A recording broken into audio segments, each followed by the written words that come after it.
Olá pessoal, seja bem-vindo ao nosso Carisma Cast, o podcast do Seminário Teológico Carisma, e estamos começando mais um.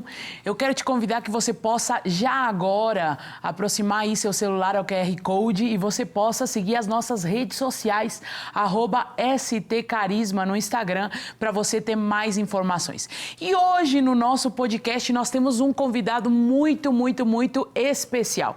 Além de ser mestre, além de ser pastor, já foi vice-diretor do Seminário Teológico Carisma, e eu sei que muitas pessoas já tinham expectativa de poder ouvir um pouco mais a respeito da sua história. Você que já foi aluno dele, ou você que gostaria de ser aluno dele, então hoje chegou o seu dia de você saber mais a respeito da história do nosso querido pastor Gustavo Poubel. Então, Gustavo, muito bom ter você aqui nesse Carisma Cast, ter esse podcast com você, porque a gente vai saber aquilo que as pessoas não sabem, que não está em sala de aula. Então, pode aí saudar o pessoal que já está nos assistindo. Tudo bom, queridos? O nosso Carisma Podcast é uma honra poder estar aqui. E, se a Lola me deixar aqui apertado, depois eu vou ter troco, hein? Eu vou virar entrevistador e ela vai ser entrevistada. O complicado da amizade é isso, né? Mas é uma honra poder estar aqui. E a gente vai estar num papo de mesa, assim, com toda a liberdade e abrindo o coração mesmo. Então, já aproveitando para abrir o coração, né? Já dei mais ou menos um merchan aí. Poubel, pastor, mestre, casado com a Renata, pastoreia ali atualmente a Lagoinha Igarapé. E então eu queria que você contasse para as pessoas, né, que estão nos assistindo, como que foi esse negócio? Você não é de Belo Horizonte, né? Eu sou de Vitória do Espírito Santo, chamada aqui Capixaba, Capixaba. Lola. Qual é a comida boa de lá? Lá é a muqueca. Meu Deus do céu, a muqueca capixaba, hein? Tem a muqueca do Nordeste que não é a mesma, não. A muqueca do Nordeste é peixado, mas lá é a muqueca capixaba. Então, já fica a dica aí para os nossos, as pessoas que estão nos assistindo sobre culinária também, né? Como é que foi esse negócio de vir para Belo Horizonte? Na verdade, Deus pôs no meu coração muito cedo, né, com relação ao tempo da minha conversão, uma chamada, e eu fui procurar seminários em Vitória do Espírito Santo. Hoje existem seminários extraordinários, mas há 17, 18 anos atrás, eu estava muito escasso e eu não achava algo que realmente esquentasse o coração. O que isso quer dizer? Ou tinha os seminários que eram muito iletrados, né, fiéis às Escrituras, mas de uma forma seca, de um ensino, né, sem o poder do Espírito Santo, ou eram igrejas e alguns seminários até muito pentecostais, mas que te colocavam dentro da carga doutrinária daquela própria denominação. Então eu tinha essa sede, fazia faculdade de automação e já estava indo para o 4º período, mas o meu coração estava assim, depois da chamada do Senhor, eu estava com o coração muito mais na igreja local, em servir, do que realmente a engenharia, as oportunidades que a engenharia começou a me dar.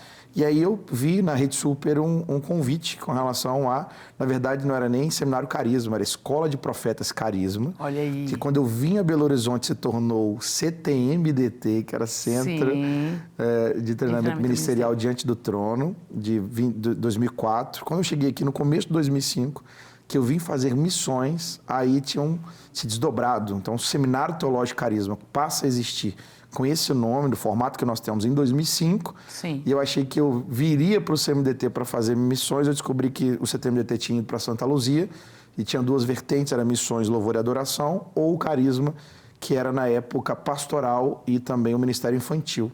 Bom, como eu tinha entendido que Deus me queria imerso na igreja da Lagoinha, né, hoje que nós chamamos de matriz, Sim. Então eu entendi que seria o carisma, porque estava ao lado e tinha essa chamada pastoral, falava um pouco mais ao coração, mesmo que eu quisesse fazer missões, mas Deus confirmou.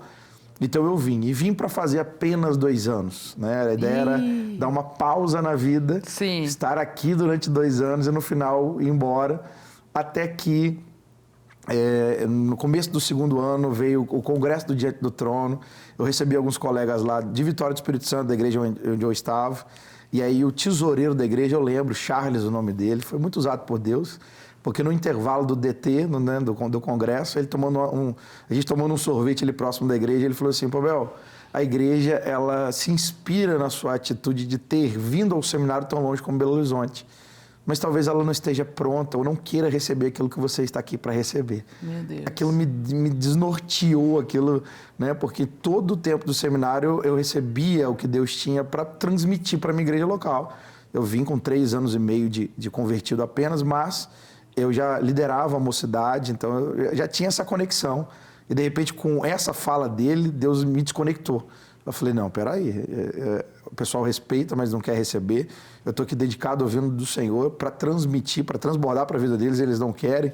Né? Foi até uma fala dele, mas na verdade Deus usou aquela fala para desconectar o meu coração de olhar para trás e estar aberto para Ele. Aí eu vim, Senhor, e qual é o lugar Queimar então? as carroças, né? Queimar completamente.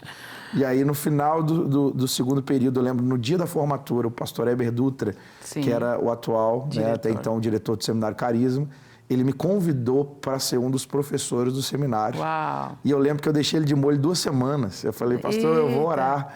Aí ele falou assim, você sabe quantas pessoas queriam ter a oportunidade que você tem? Aí eu falei, pastor, eu imagino que algumas, mas eu preciso orar. E durante essas 2 semanas, Deus confirmou o coração, eu comecei a servir de forma voluntária, até fazer um prático junto com alguns alunos no interior de São Paulo, em Bauru, no ano de 2006, que foi o ano da minha formatura, para 2007. Quando eu volto dessa viagem, quando eu entro no céu, que é o lugar do Centro de Estudos Unificados, né, onde é o Centro do Carisma até hoje, um dos lugares principais do nosso seminário, Deus colocou no meu coração uma aliança de amor com relação ao carisma. E dali, então, eu não voltei para Vitória, estou em Belo Horizonte, ou na região até hoje. E a aliança continua, né? E a aliança continua. Tá até com o escudinho do carisma aí, bem perto, né? Verdade. Mas é interessante, assim, né, que você contando essa história. Nós temos no carisma muitas pessoas que vêm de outros lugares, que largam tudo para poder viver essa questão ministerial, imersos na questão ministerial. Sim. Pô, Bel, deixa eu entender um pouquinho aqui, para a gente conseguir explicar para as pessoas que estão nos assistindo. Quando você começou a viver esses 2 anos, né, que a gente sempre fala, os melhores 2 anos da sua vida, e eu falo que é o início dos 2 melhores, verdade, porque depois vai melhorando. Quando você foi vivendo essa imersão de estudo na palavra, de viver a questão do espírito também, né, o avivar ali da palavra vivificada pelo Espírito Santo, em que momento, assim, você teve uma virada de chave de falar assim, bom, eu me vejo assim, meu chamado é esse, eu tenho que fazer isso. Teve um momento onde você teve um entendimento claro de qual que era seu chamado específico, seu dom, como que você iria exercer isso? A pergunta é muito boa. A resposta ela é complexa porque elas são feitas de vários pontos. Sim. Mas eu tenho alguns que eu posso relembrar aqui com muita clareza. Um deles, quando eu vim para cá, eu trabalhava na financeira de uma empresa, fazia faculdade. Então, quando eu vim para cá, me veio aquela responsabilidade de poder trabalhar, né? Fui estudar de manhã e poder trabalhar à tarde para, né, ter o meu sustento, ajudar no sustento. A igreja local, na época, de uma denominação muito bem definida, que não era batista, o pastor queria me mandar para um outro seminário, e aí não foi isso que Deus tinha colocado no meu coração, era Lagoinha. Então, eu não vi como ajuda financeira da igreja onde eu fazia parte.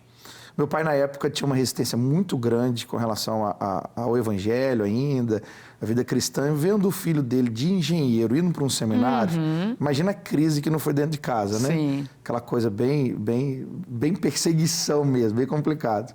Mas minha mãe, cristã, junto com a minha avó, a mãe dela, foram as minhas mantenedoras durante esses 2 anos. Por que isso faz sentido? Porque quando eu vim, a primeira coisa que eu procurei foi um emprego. E quando eu procurei um emprego, que eu entreguei o currículo, que eu estava ali me disponibilizando, Deus falou comigo, não foi para isso que eu te trouxe. Eu vou te dar um coração para que você possa estar ocupado ministrando a Ele todos os dias. Eu falei, Senhor, então me fala logo qual que é o ministério, né? Já fazia parte de algumas visitas nos hospitais, já queria estar no telefone da paz, que, né, na época a gente era o primeiro lugar de estágio, alguma coisa. E ele falou assim, você vai ter o meu coração para ministrar todos os dias. Então, você vai acabar as aulas, você vai ficar na escola de oração, você vai almoçar ou não, né? Tem dia que a gente não almoçava né, todos os dias, assim, até para continuar ali na escola, mas você vai gastar as suas tardes não trabalhando para o homem, mas para ministrar ao meu coração. Então, durante de 6 a 8 meses, Deus colocou muito claro que as tardes para mim seriam momentos que eu leria os livros, estaria lendo as escrituras conforme o roteiro das aulas, e eu estaria à tarde orando em línguas daquele período do devocional e do estudo. Então, Deus falou comigo, você não vai entrar no emprego agora, não é essa a direção, você vai se ocupar com as tardes ministrando ao meu coração. E aí nós tínhamos um alojamento, né? Tínhamos, na época de alojamento, era mais de 20 e tantos homens, né? Os moços lá, aqui no bairro Renascência, perto ali da Lagoinha, né? E eu lembro que ali tinha uma garagem, eu passava as tardes naquela garagem, estudando, confessando a palavra, orando em línguas, por essa direção. Eu acredito que aí foi uma das coisas que potencializou dentro de mim, no sentido assim, não é à toa essa fome, não é à toa essa vontade de estudar um pouco mais. Sim. Então isso já despertou dentro de mim a questão do ensino, né? Eu já fazia isso na igreja local, porque eu era apaixonado nas escolas dominicais, e aí eu pegava a revista, estudava, orava à noite para poder dar uma boa aula, transmitir e tal, mesmo, né, recente convertido, uns 3 anos, mas eu já ligava o ensino. Mas essa carga de ensino que Deus queria que eu tivesse durante o primeiro ano me chamou muita atenção. No segundo ano já foi aquela coisa de assim, qual estágio que eu posso fazer? Aonde que eu posso estar servindo para que eu aprenda do que Deus tem. Então eu fiz assim, desde a capelania hospitais, nós tínhamos um ministério chamado Curando com Sorriso. Sim. Né? Fizemos essa parceria via Mocidade da Igreja na época, do Carisma. Eu fui para a Colônia de Santa Isabel, lá em Centrolândia, para ficar lá também, junto com um grupo de pessoas, fazendo a visita lá ao pessoal lá da colônia. Eu trabalhava no telefone da paz, eu passava algumas madrugadas. Era de tudo que pudesse, né, a igreja fornecer com relação a essa parte do voluntariado, eu queria servir. Sim. Então, acho que isso também veio conquistando o meu coração. Né? Eu falei assim, eu vinha, né, eu percebi isso, não é à toa. Tem uma carga de ensino um pouco maior, que tem essa oportunidade, essa vontade de querer conhecer vários ministérios e querer servir. E no final, quando, eu repito, né, o pastor Heber, no dia da foto da formatura, fez esse convite, eu entendi que alguém sobre mim estava reconhecendo aquilo que Deus já estava colocando como depósito no meu coração. Então isso foi, assim, foi extraordinário, né? Eu fui lançado por ele nesse reconhecimento. Sim. Né? Então poder, assim, por exemplo, nós tínhamos as sextas-feiras, era o culto do Espírito Santo, que eram os alunos do Carisma que ministravam. Olha. Então ele deixou alguns desses cultos eu participar. Né? 2005 foi a primeira conferência do Espírito Santo, veio o pessoal dos Estados Unidos, e foi uma bênção, uma graça de Deus muito grande. Mas 2006 foi o primeiro em que foi feito pela equipe do Carisma já aqui na Matriz. E eu lembro que o pastor Heber também me chamou para dar um workshop de direção espiritual ainda como aluno. Tinha também uma oração, nós entrávamos na escola, igual hoje, né, a turma da manhã, das 8 até as 11 horas, depois a escola de oração, e nós tínhamos uma consagração, tempo de oração das 7 às 7h45, que eu comecei a liderar também no segundo período. Então essas oportunidades me deram esse despertar, Deus estava colocando um depósito no meu coração, e quando chegou no final dos 2 anos, que eu ou voltava para Vitória, ou ia para a Itália para tirar a cidadania italiana, ou continuava em Belo Horizonte. Eu lembro que com essas oportunidades, eu fazendo um devocional em 2 Coríntios capítulo 9, Deus falou, você vai comer do altar. Né? E eu falei, meu Deus, mas o que é isso? Não sei o que é isso. Eu falei, não, você não vai trabalhar agora, né, de forma normal, você vai agora viver do ministério. E aí quando o pastor Heber me convidou para dar as aulas, e me deu a oportunidade de fazer parte da parte administrativa do Carisma. Sim. Então, durante os primeiros anos, eu trabalhava na manutenção dos alojamentos e o salão do Carisma, né? Desde a lâmpada, o chuveiro que queimava, a vassoura que tinha que comprar e consertar e resolver, as cadeiras. Então, assim, foi essa forma de eu estar dentro. Então, foi esses despertares, assim, que me trouxe, que me fez entender. É isso que Deus tem para mim nesse tempo. Esse chamado no ensino. Deixa eu te perguntar, eu estou descobrindo, sendo amiga, eu estou descobrindo os detalhes aí da garagem, não sabia da garagem, não sabia desses momentos. E às vezes a gente não conhece os bastidores, aquilo que é o tempo de gerar algo. Sim. Que Deus hoje manifesta, que é tão nítido, né? A questão do chamado, do ensino, enfim. Mas considerando, né, essa fala e considerando todas as experiências em 2 anos, experiências pessoais com Deus, existe alguma experiência pontual que você fala assim, cara, isso aqui me marcou?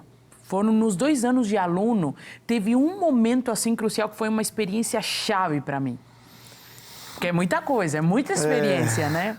Não sei se tem alguma específica. Eu acho que eu posso juntar essa de ter falado no workshop à tarde convidado ainda como aluno para falar na Conferência do Espírito Santo, foi muito forte. Os bastidores dela, assim, eu estava numa escola de oração, né? Como nós temos até hoje, é um lugar de formação, de revelação, é muito lindo. E eu estava ali e Deus, no meio daquelas ministrações, não foi nem o que foi ministrado. Ele colocou no meu coração muito claro, o Espírito Santo abre em Atos capítulo 13.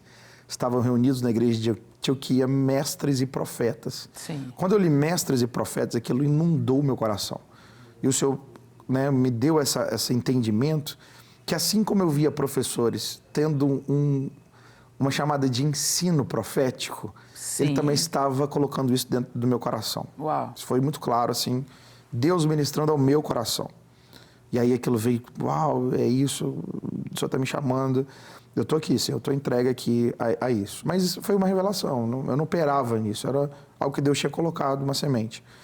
Quando o pastor Heber chamou para eu fazer esse workshop, eu lembro que eu peguei o livro Como Ser Dirigido pelo Espírito Santo, eu devo ter lido ele umas 3, 4 vezes, só para aquela tarde. Só para aquela tarde. Resumi o livro em 1h30. E realmente não foi um ensino comum, tinha uma graça de Deus ali. Tinha uma veia profética com relação ao ensino das Escrituras. Então, assim, de enxergar no texto detalhes, de poder, né, falar assim diz o Senhor sobre uma inspiração daquilo que ele estava dando. Esse ensino profético. Então, quando isso aconteceu, Deus trouxe ao meu coração numa escola de oração, e eu tive essa oportunidade de ver isso acontecendo, eu não queria mais outra coisa a não ser fazer isso. Aquilo tinha conquistado meu coração. Meu Deus. É muita coisa, né? É interessante porque nós estamos falando aqui da área do ensino, da experiência carisma, só que é muito nítido, né? Quem conhece o Paul Bell de perto sabe que o viés do ensino brota, né? Que falar sobre as Escrituras, eu falo aqui, né, por propriedade, é um café da tarde e a gente quer falar de Bíblia, e a gente quer conversar e aquele negócio todo. Mas, na verdade, em falar nisso, nós temos que renovar o nosso café. O nosso café, não, já estamos agendando, já está tudo programado aqui. Pensa a pessoa que gosta de café, gente. Gosto. Aqui, ó, nós... De café em comunhão. Café e comunhão, exatamente. E palavra, e falar da Bíblia a gente ama. Só isso já é o suficiente. Verdade. Mas, para quem está vendo e para quem está assistindo, de repente nem conhece a sua história, está conhecendo mais e pode ter claro, através de toda essa história, que o viés do ensino é extremamente forte, é extremamente presente na sua vida. Porém, né, teve um momento que deu uma virada aí. Teve um momento que deu uma virada, porque nós estamos falando de um Gustavo Paul Bell que viveu o ensino de forma integral, que foi despertado na área do ensino, que viveu a questão do carisma, e depois, se der, a gente vai voltar nisso aí também de novo. Mas, num determinado momento, tem que ter uma quebra, uma ruptura para viver o chamado pastoral, imerso no chamado pastoral integralmente. Isso te provocou crise? Muita crise. Porque assim, as a pessoas professora não de dons sabem, né? ministeriais faz boa pergunta nessa área, né? E porque geralmente assim, não, eu sou mestre, pronto, acabou. De repente tem que viver o pastoral. E interessante que você estava falando aí, eu já comecei a pensar. Né? Você pode exercitar a questão da manutenção do espaço, né? Trocar uma lâmpada, ver isso e tal, outra parte, talvez administrativa, que também na veia pastoral vai ter que exercer numa igreja local. Então, assim, parece que o treinamento não tinha a ver, mas tinha a ver. Totalmente. E estava gerando algo. Mas como que foi isso aí? Como que foi essa virada? Sair do ensino, imerso no ensino, para ir para a vida pastoral? Deu crise, não deu crise? O que eu descobri? O que eu entendi? Sou mestre, sou pastor também. Como que é? Deu muita crise, Lola. Gente, foi uma crise grande. No ano de 2008, eu tive a oportunidade de, apresentado pelo pastor Heber, ir trabalhar direto com o pastor Márcio, um pastor que trabalhava junto com ele, o pastor Cláudio Boaventura, um homem de Deus, que me ensinou a amar a Lagoinha, amar o pastor Márcio ainda mais. Fez essa conexão. Eu fiquei 6 meses dando aula no carisma, trabalhando na manutenção, mas também cuidando da parte, auxiliando o pastor Cláudio, que na época era um dos secretários pessoais do pastor Márcio. Fiquei 6 meses na secretaria pastoral. Só perto de coisa boa, né? Meu só Deus, perto de aprendizado bom. Em 6 meses. Foi extraordinário. O coração dele de excelência, um coração piedoso, um homem que ama o Senhor e ama a gente também, assim, alguém que eu carrego um ensino, né, de vida, né? Eu amo o pastor Márcio, ele tem um lugar muito especial no meu coração. Estive mais próximo dele e realmente, quanto mais próximo, a gente mais via a operação de Deus, um homem de caráter e um homem de visão extraordinário que ama pessoas. Um dia eu estava, um desses e-mails, que a gente imprimia todos os e-mails para que ele lesse de papel na época, né, em 2007, 2008. Aí ele lia e escrevia lá com a letra dele que a gente tinha que traduzir para quem que tinha que mandar, aquela coisa toda. Ele olha para mim e falou assim: filho, seu lugar não é atrás do computador, seu lugar é no pastoreio. Olha aí. Foi uma palavra profética do pastor Márcio. E aí, um dos regionais da época me ligou e falou: pastor Márcio, veio no coração do pastor Márcio que você faça a visita a uma igreja, que era uma igreja lá de Contagem, uma lagoinha de São Joaquim, né, no município de Contagem, que você faça uma visita, pregue de manhã e de noite, e se Deus trouxer paz ao seu coração, você vai pastorear essa igreja. Eu tinha 24 anos de idade, tinha se formado no Carisma há pouco tempo, fui em obediência, imagina as pernas tremendo, ainda solteiro, sem muita experiência até de vida, mas fui, preguei de manhã e de noite. Pregar não era o desafio, né? Já fazia isso pelo Carisma em outras igrejas, mas pregar com uma ideia de poder ser um candidato ao pastoreio, aquilo foi uma experiência muito forte. Mas eu guardei aquela palavra no meu coração. Na verdade, foi uma experiência interessante, porque eu preguei de manhã e de noite, e aí eu não fui mais, porque ele só falou para ir naquela semana, né? O regional. 2 semanas depois, eu estou no culto de manhã com o pastor Márcio. Ele: filho, você já está lá, já está pastoreando, está tudo certo? O que você está fazendo aqui? Eu falei: não, pastor, eu fui convidado para pregar. Não, filho, você vai pastorear a igreja. Meu Deus. Durante 2 anos eu pastoreei essa igreja. Uma igreja que eu amei, né? Fui amado, fui muito honrado. Eu não tive tempo de muitas mudanças, nem experiência para muitas mudanças, mas eu levei o coração que eu tinha aprendido do Carisma para esse lugar. Sim. E eu realmente me apaixonei pela igreja local. E para mim realmente foi uma crise. Qual era a crise? Em 2000, né, eu me formei em 2006, 2007, começando a dar aula no Carisma, ministrando em algumas conferências do Espírito Santo. 2007, 2008, Deus já tinha me permitido conhecer 5 regiões do Brasil. Não foram muitos estados, mas todas as regiões eu já tinha ido a 2 ou 3 estados, pelo menos. Então, assim, em 2 anos, eu rodei o Brasil, no sentido de, pontualmente, dessas regiões. Então, o que vinha no meu coração? Eu dou aula no seminário, tenho a parte administrativa no que eu puder sustentar, mas Deus já vai me levar para a itinerância. Claro. Como alguns pastores próximos, como alguns amigos, né? E já isso vai acontecer. Então, o Carisma é só uma plataforma para as viagens. E, de repente, o pastor Márcio, você não vai ficar atrás do computador. Vai pastorear. Aquela palavra entrou no meu coração. Eu fui para uma igreja local, eu fiquei em conflito. E agora? E aí eu comecei a aprender uma coisa, que todo seminarista, para que ele seja um seminarista saudável, ele não pode olhar só para o seminário nem pelo seu tempo de formação. Senão ele entra em arrogância, senão ele fica quase que imprestável. Sim. Né? Porque ele pensa em tantas coisas, ele fica inchado com aquilo que ele recebe, ou arrogante porque acha que sabe mais do que as pessoas. O seminarista precisa olhar para a igreja local. Ele precisa ser preparado para isso. E quem está na igreja local não pode olhar também só para si mesmo, porque às vezes a igreja ela gasta energia tanto para si que ela para de vislumbrar um crescimento. Sim. Então quem está na igreja local tem que olhar para missões. E o missionário no campo tem que entender que aquele não é o lugar final. Ele ainda tem a eternidade, ali está só real com recompensa. E é o que deve mover a ele. Mas vem para o seminário e igreja local. Quando eu comecei a pastorear, Deus colocou esse amor também no meu coração pelo pastoreio. Eu falei: Senhor, e o ensino? Entrei nessa crise. Claro. Como é que eu sou chamado para ensinar e vou ensinar menos por causa da igreja local? E o Senhor falou comigo assim: por causa da sua escola e fidelidade da igreja local, o seu ensino vai amadurecer muito mais rápido do que se você tivesse anos e anos e anos na estrada só ministrando a outras pessoas. Uau. Então foi muito claro o Senhor falando: o tempo em que você estiver na igreja local, quando você sair, aquilo que você transmitiu, que você falar daquilo que eu te dei, não vai ser só uma informação, vai ser algo formado, vai ser uma experiência comigo na igreja local. E, na verdade, quem viaja para ministrar, para ensinar, seja nos seminários ou na própria igreja, na verdade está capacitando a igreja local para viver o seu potencial. Exato. Então, para mim, foi uma escola extraordinária. Eu entrei muito por causa dessa palavra.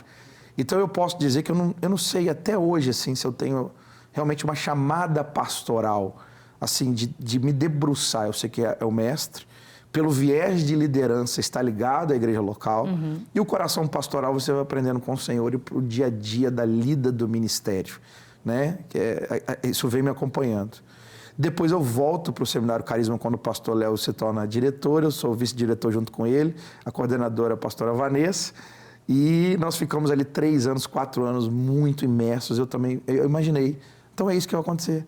Eu vou voltar de novo a viajar, vou dar as aulas, o carisma vai ser só a plataforma para as viagens. O pastor Márcio me chama e me manda para Igarapé, 50 quilômetros da sede.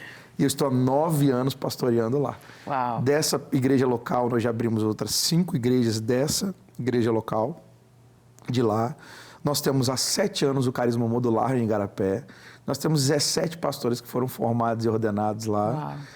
Então, assim, eu entendi o que é a igreja local e o seminário.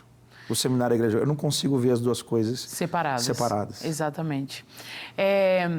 Pobel, você sempre foi uma pessoa que iniciou projetos, né? Plantou coisas, iniciou projetos.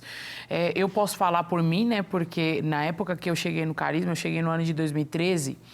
E quando eu cheguei, foi exatamente quando voltou a escola de cura. Sim, sim. Né? Então, seria até interessante contar um pouquinho de como que foi.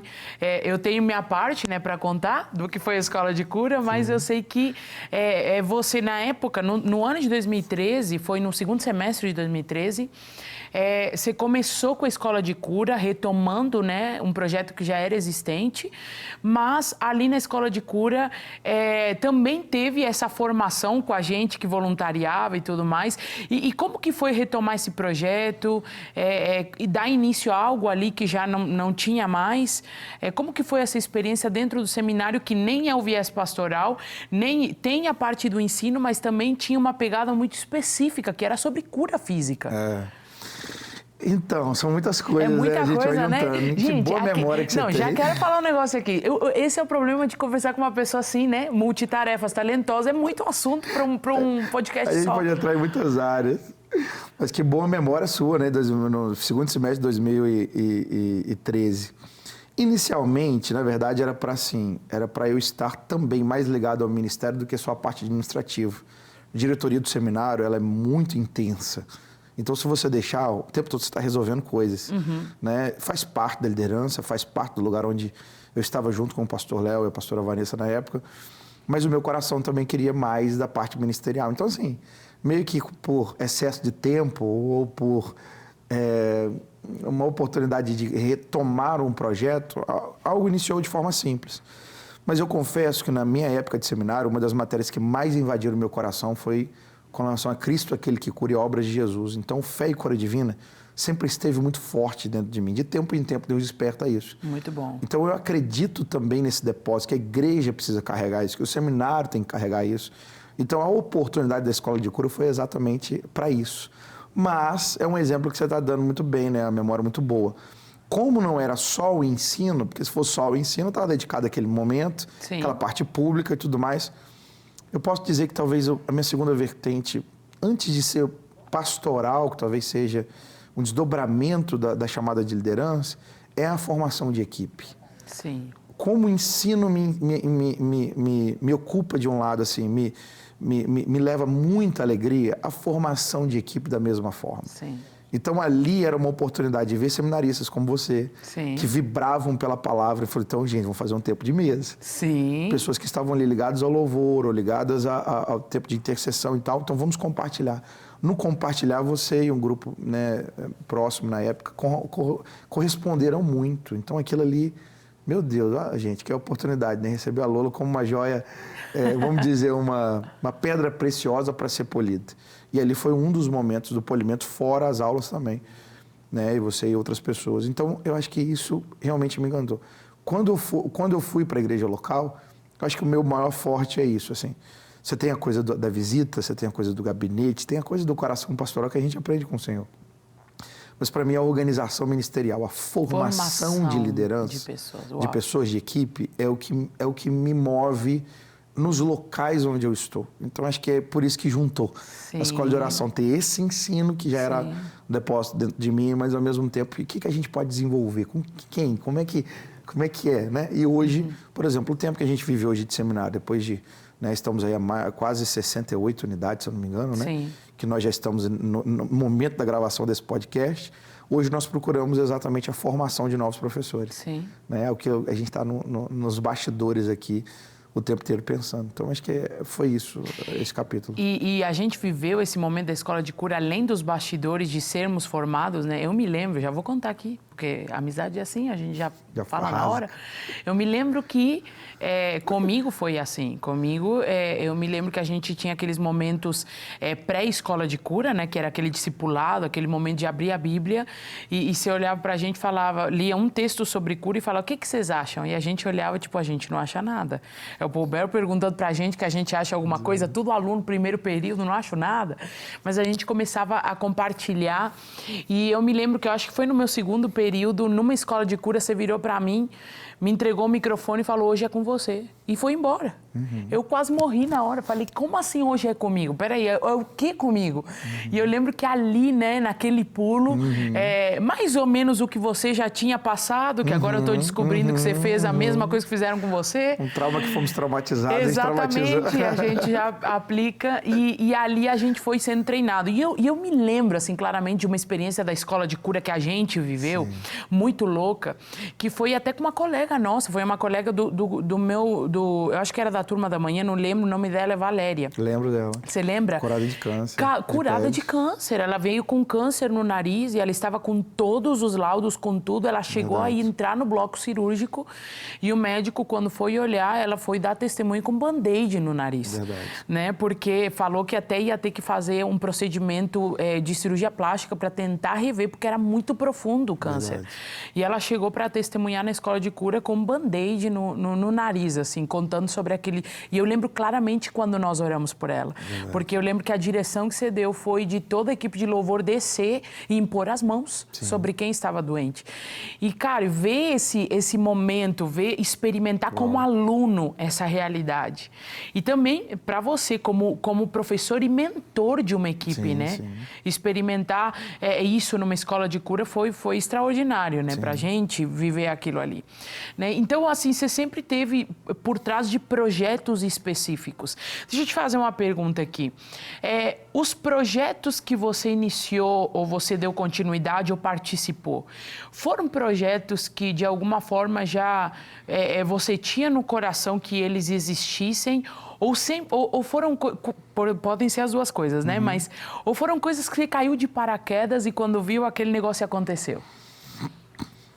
Então, tinha uma coisa que eu e o Drummond, nós compartilhávamos, ele dizia assim para mim, ele falava assim, pô, Bel, você tem que tomar um cuidado, porque é muito lindo o zelo de Deus no seu coração, que você quer que Deus esteja sempre um passo à frente. Mas para que você não perca o time, quando Deus te convencer de algo, não demore a responder. Isso é muito... Ele sempre falava isso comigo. Você sabe que a gente vai fazer corte agora, né? Aqui tem que ter um corte para isso. Já pega a dica, tá? Só queria dizer, pode continuar. Ele me ensinou com relação aos livros dele, às outras coisas que foram acontecendo. Então, assim, eu tinha um amigo ao lado me dizendo isso em todo o tempo. Então, o que eu posso dizer? Eu nunca tive de mim mesmo uma cabeça tão empreendedora assim. Então, eu não sou inquieto com relação a... vamos melhorar, vamos fazer no sentido assim, deixa eu produzir um projeto, deixa ser algo, não. Mas eu busco de Deus uma solução que Ele tem para a situação.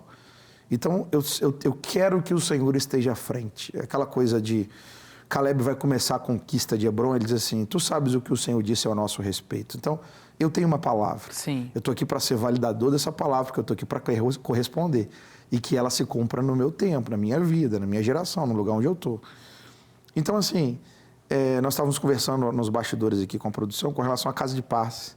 Sim. Há uns anos atrás, o pastor Danilo Figueira, lá da comunidade de Ribeirão Preto, ele veio dar uma palestra sobre célula. E ele veio numa noite de célula, dentro de uma conferência de célula, ele falou Casa de Paz. Quando ele falou Casa de Paz, ele falou do desenho da igreja dele em Ribeirão Preto e como eles faziam esse evangelismo em Casa de Paz. Aquilo tomou meu coração. Um ano depois eu estava com um carro lá, com uma equipe de líderes nossos aprendendo sobre Casa de Paz. Ficamos lá 2 anos, pegamos o material dele, colocamos em prática. Sim. No começo deu errado, depois deu certo, aí eu entendi, opa, Deus está me trazendo uma semente. Sim. Então vamos trazer a Casa de Paz, por exemplo, para a Lagoinha. Foram centenas, eu posso dizer milhares de pessoas que foram ganhas para Cristo, pelas Casas de Paz que nós fizemos da sede às igrejas. Igrejas foram abertas, células foram multiplicadas, pessoas foram ganhas por esse projeto. Mas se você me perguntar assim, você é um evangelista nato ao ponto de a Casa de Paz é algo que você, né, vislumbrou, você esperava essa resposta, um dia você ia ter isso? Não, mas foi um projeto que eu entendi que Deus estava um passo à frente, eu me entregando uma semente. Na época dos práticos, a gente tinha um modelo de prático, de repente a gente enxergou um outro modelo de prático. Vamos pegar um grupo de alunos, vamos colocar no ônibus, vamos ficar tantos dias, vamos fazer isso, né? Estamos numa igreja local, na época eu fui para Igarapé em 2014, já passaram 2 pastores maduros, experientes, organizado, a igreja já tinha os seus 10 anos, 10, 11 anos de existência, e de repente o pastor Márcio começa a falar sobre a multiplicação das igrejas. Então veio uma semente no meu coração, eu comecei a enxergar a região e os lugares onde nós estávamos como igrejas, quer dizer, como células que iam formar novas igrejas. Fomos para mais 5 igrejas. Estávamos fazendo uma visita aleatória, porque era o grupo de capelania que fazia essa visita, fazia parte da aula de capelania irmos para os hospitais. E, de repente, por que a gente não faz isso dentro do ministério, ligado à mocidade, curando com um sorriso? Vamos fazer. Sim. Então, eu acredito que, no meu caso, assim, eu amo essa abertura de coisa nova, porque é aquela coisa assim, uma vez que eu vislumbrei isso em Deus, eu quero ver acontecer. Eu acredito que Ele tem uma graça especial no projeto que Ele pode encontrar em nós uma disponibilidade para executar. Eu acho que isso é extraordinário, assim. Acho que tem mais a ver com a veia de liderança, nesse sentido, mas assim, é um passo que Deus dá à frente, é uma semente que eu acredito que realmente Ele está dando e a minha correspondência junto com quem está próximo do prazer de ver acontecer. Nem sempre eu vou cuidar daquilo que Deus me deu, essa capacidade de empreender Sim. no reino, né? Mas são coisas que, por exemplo, há anos atrás, eu tenho um pastor muito próximo, amigo, o pastor Leandro lá em Igarapé, ele é da região, ele é um homem que gosta de culinária, foi fazer curso, aquela coisa toda, de repente ele compartilhou comigo, pastor, por que a gente não faz uma festa culinária a partir da nossa igreja? O quê? Como é que é? Como é que poderia ser? Veio uma semente no meu coração, Lagoinha Comida da Terra. Olha aí. Esse ano nós temos a 5ª edição, são pratos extraordinários feitos por mestres, né, culinários que são da própria igreja, tem a ver com a região, tem a ver com a linguagem da cultura mineira. Passa ali no evento 1.500 pessoas para mais. Uau. Em 3 dias que o prefeito, o vice-prefeito, a esposa, quer dizer, até o mandato passado já foi, agora o pessoal de agora... Assim, já é uma agenda. Já é uma agenda da cidade. Da cidade. A igreja, hoje a prefeitura nos apoia, a gente tem outros patrocínios também, a própria igreja se move muito. No começo era um movimento mais das células, depois aquilo se tornou algo cultural e tomou. Então, assim, um projeto evangelístico com comida mineira na nossa região. Mas foi uma semente, Deus trouxe e é prazer de ver germinar aquilo que Deus nos confia. Então, nós poderíamos dizer que você, na obediência, é um promovedor de sementes que Deus deposita no seu coração. Sim, né? Resumindo, numa frase aí. Depois tem que anotar essa frase. Mas aí, pegando esse gancho, pegando o gancho, mas mudando um pouquinho de assunto, a gente estava falando nos bastidores sobre a questão do apostolado, né? Que é essa também é alguém que vai plantar, que vai pegar uma semente no seu coração e plantar algo, vai poder gerar algo, iniciar algo, fundamentar algo, Sim. não somente geograficamente, mas também em quesito de visões específicas, de movimentos específicos. E aí eu te pergunto, né? Você já teve essa experiência de poder estar? Como que você vê hoje a questão de implantar igrejas? O que é necessário para que a gente possa expandir o reino de Deus e promover os projetos de Deus, já que estamos falando sobre isso? Também é uma pergunta boa, né? A gente pensar aqui, tomar muito café para poder responder. Eu acredito que parte assim, entendendo que essa é a vontade de Deus, porque Jesus deixou para nós, né? Ide por todo mundo, pregar o evangelho a toda criatura. Esse ide, ela vai promover o plano redentivo de Deus na terra, que é a igreja local. Sim. Então, precisa chegar nessa igreja local.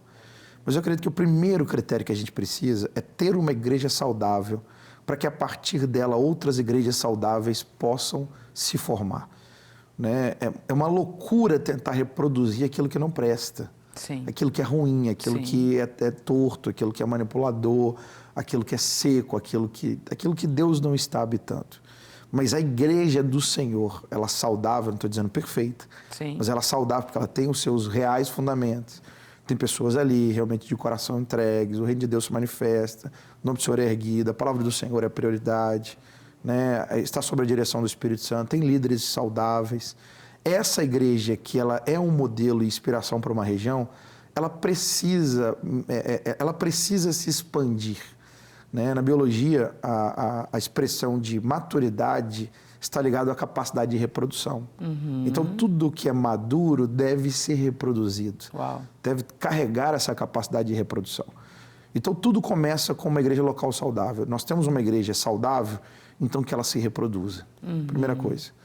Há um conceito, né, que o pessoal trabalha muito na plantação de igreja, é que a igreja, dentro de um período, né, a gente estava conversando ali, talvez, se esperava antigamente isso, talvez dentro de uns 5 anos. Hoje, com a aceleração, nós falamos de forma segura, nem se espera tanto, mas de forma segura uns 3 anos, que a igreja saudável, ao montar uma outra igreja, ao estabelecer uma outra igreja, a cumprir esse ID, né, na implantação de igreja, trazendo essa oportunidade, essa igreja que está sendo aberta, a gente precisa ver 3 pontos nela para que ela também se veja como saudável. A gente vai vê-la como saudável. Primeiro, ela tem que ser autossustentável, porque ela pode começar com um viés missionário, né, de uma primeira igreja mãe, investir na abertura daquela igreja, desde um aluguel até o salário, né, de pastores integrais, se tiver essa oportunidade, tantos recursos, tantas coisas. Hoje é caro, né? É cada vez mais caro, porque as igrejas hoje elas têm uma estrutura que se exige o mínimo de uma estrutura extraordinária. Então, você pega uma igreja matriz, começa uma nova igreja, aí você tem ela amadurecendo quando ela se torna autossustentável. Isso tem que acontecer. E dentro de um período, né, hoje a gente fala 3 anos, mas é para mais ou para menos, mas só um modelo. Depois ela precisa ser autogovernável, porque o apostolado da igreja matriz, a abertura dessa nova igreja, ela não pode terminar em si mesma, quer dizer, na dependência de quem o foi. Ela precisa formar uma liderança local. Correto. O apostolado de Paulo, isso é muito claro. Ele vai, estabelece, mas ele estabelece a partir de líderes locais. Então, ele traz o fundamento do ensino de Cristo, ok? E confia aquela igreja que ela está no teor bíblico extraordinário, a liderança da pessoa do Espírito Santo, mas que acha homens fiéis, homens e mulheres fiéis, que possa ser reproduzido ali uma liderança local. Então, ela tem que achar esse lugar, nós temos que achar nela o lugar do autogoverno, ela tem que ser autogovernável. Uma liderança local é estabelecida. E terceiro, ela tem que ser autoproclamável.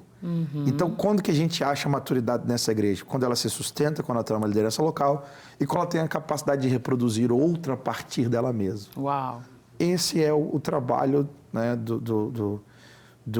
da abertura de igreja. Em Lagoinha, nesses últimos 7, 8 anos, nós temos visto muito isso. Muito. Porque quando o pastor Márcio, né, ouve de Deus que a chave que Deus estava colocando no coração dele, do rebanho que Deus confiou em Lagoinha, não ficaria só em Manuel Macedo 360, na matriz, mas que expandiria para o mundo inteiro, a gente passou também a aprender sobre isso.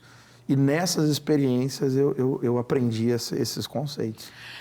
Uau, é muita coisa, é muito assunto para ser falado e pouco tempo para a gente bater papo. Verdade. Mas, voltando um pouquinho, aproveitando nosso público, né, gente que também tem interesse em saber mais sobre o carisma, né? Não é à toa que a gente chama carisma, né? Carisma Cast.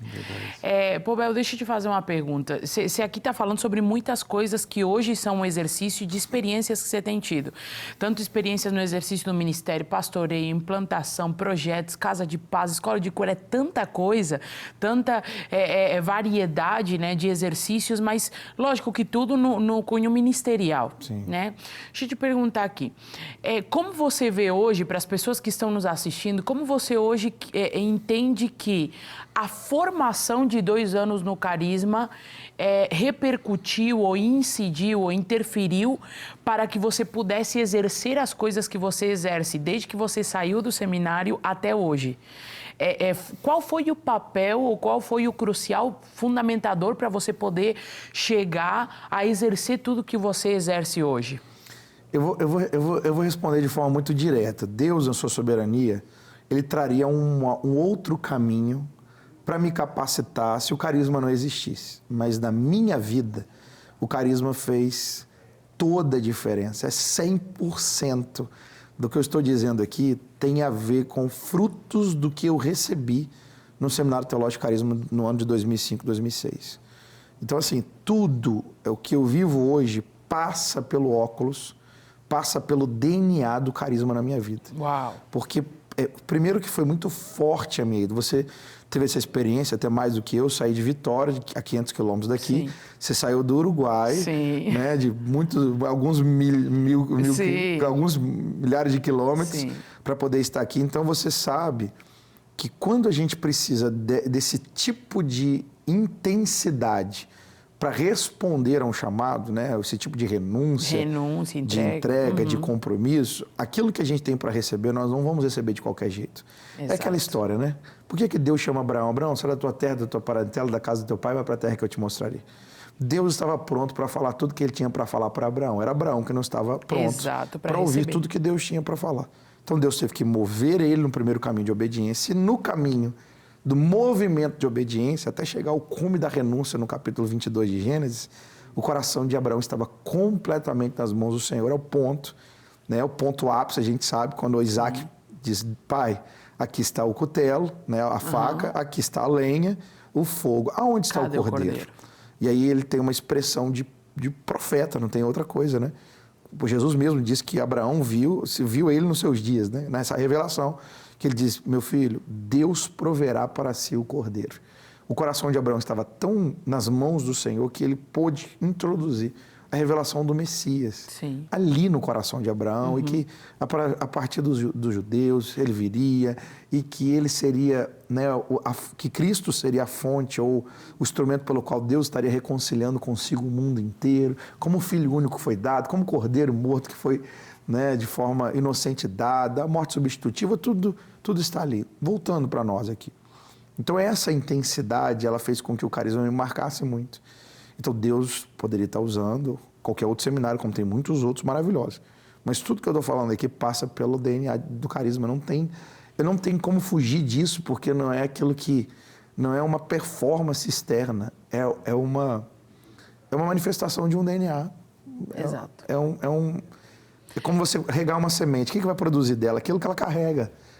Então, a gente vê sobre isso. O carisma, para nós, para quem está nos assistindo, é um modelo de estudo bíblico, ou é um roteiro de estudo bíblico saudável. Saudável. Com pastores ou professores, pastoras e professoras que são diversas. Então, você vai ouvir de matéria, você vai ouvir o apóstolo, o profeta, o evangelista, o pastor e o mestre.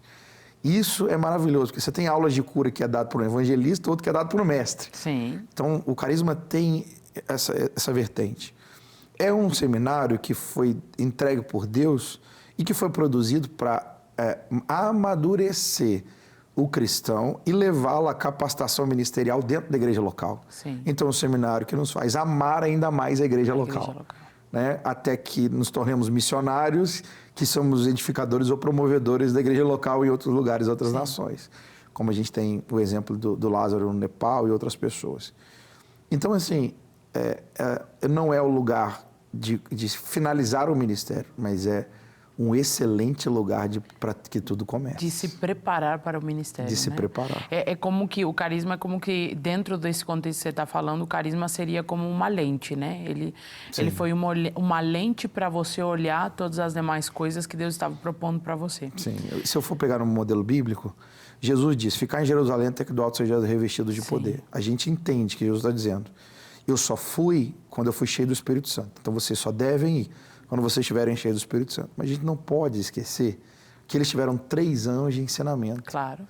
Então, o carisma seria para nós essa carga fundamental para esse ensino, porque se eu for numa vertente mais pentecostal, eu quero o enchimento do Espírito, mas se eu não tiver as Escrituras, se eu não tiver esse roteiro bíblico saudável... Eu não tenho fundamento para permanecer. Eu não tenho fundamento para permanecer, muito menos para continuar, muito menos para... Meu Deus. E aí vai. Ou então, se eu quiser um estudo bíblico também, só em letrado, pera lá, eu vou me informar, mas eu não vou me dar a formação. Então, como o carisma me leva à prática... Sim. O carisma me leva à prática, ele me leva ao lugar de formação. Sim. Porque a informação, ela te ajuda. Muitos cursos teológicos são poderosíssimos da informação. Mas a informação, ela não te forma. Sim. Agora, o estudo bíblico, na aplicação do Espírito Santo e que te leva a uma igreja local e praticar isso no dia a dia, esse é o lugar da formação. Se torna intrínseco, né? Se Dentro torna de você. Indispensável. Pô, Bel, acabou o nosso tempo. Né? Vamos continuar acabou no café, o nosso meu tempo, Deus, a que é gente tanta continua. coisa. Desculpa, tá, gente? Não vai dar para te convidar para o restante, né? É um momento aqui. Mas foi muito bom poder ter você aqui no nosso Carisma Cast. Muito obrigado. Respondendo tantas perguntas e também, assim, nos fazendo mergulhar nesse mundo que um mestre que responde perguntas já responde ensinando, né? Então eu quero te agradecer por esse tempo juntos, por poder ter disponibilizado e por poder responder e também compartilhar conosco parte da sua trajetória, da sua história e do que o carisma foi e ainda é para você. Muito obrigada. Eu que agradeço, uma honra poder estar aqui. E que Deus abençoe, né, cada um que está nos assistindo, que você possa realmente estar envolvido nesse projeto chamado Seminário Teológico Carisma, de perto ou de longe. É imprescindível. Obrigado, Lola, também, né, por esse tempo tão especial. Uma honra estar aqui. Então é isso, gente. Estamos acabando e eu quero te convidar a você sempre ficar ligado nas nossas redes sociais. Já falei para aproximar o QR Code, aí o celular é o QR Code, para saber a respeito das nossas redes sociais, ST Carisma, no Instagram, também nosso site, se você quer saber mais sobre os nossos cursos. Não fique de fora, porque é aqui nas redes sociais que você vai saber quando será o nosso próximo Carisma Cast e quem será o nosso próximo convidado. Então vou deixar essa curiosidade para você, para que você possa ficar ligadinho para o nosso próximo Carisma Cast.